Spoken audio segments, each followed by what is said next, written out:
আলুর উপরেই বাসমতি চালটাকেও সুন্দর মতো সেট করে নিচ্ছি। এরপর এই বাসমতি চালের উপরে দিয়ে দিচ্ছি কিশমিশ, এরপর অল্প কিছু পুদিনা পাতা, এরপর অল্প কিছু ধনে পাতা। এখন এই সিদ্ধ করে নেওয়া বাসমতি চালটাকে বিভিন্ন রূপে সাজিয়ে নিব। এখানে আবার দিয়ে দেওয়া হচ্ছে অল্প কিছু পরিমাণে বেরেস্তা। এই কাচ্চি বিরিয়ানিটা বানানোর জন্য আমরা গরুর মাংসটাকে কষিয়ে নিই অথবা সারা রাতের জন্য এটাকে ম্যারিনেটও করিনি। কোনো রকম ঝামেলা ছাড়া একদমই সহজ উপায় কিন্তু এই কাচ্চি বিরিয়ানিটা বানানোর প্রসেস আমি A to Z আপনাদের সাথে দেখানোর চেষ্টা করেছি।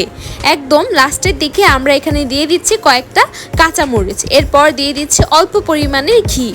এখানে ব্যবহৃত উপকরণগুলো কম বেশি হলেও কোনো ধরনের সমস্যা নেই। তো এখানে কাচ্চি বিরিয়ানিটাকে সাজানো তো শেষই, কাচ্চিটাকে সাজানোর পর এই লুকটা কিরকম আসছে সেটাই আপনাদেরকে দেখাবো। ঠিক এভাবে সবকিছু দিয়ে আমরা সেট করে নিলাম এই উপরের লেয়ারটাকে। এখন এই পাত্রটাকে এখন এর ঢাকনা দিয়ে ঢেকে নিব এবং এই জায়গায়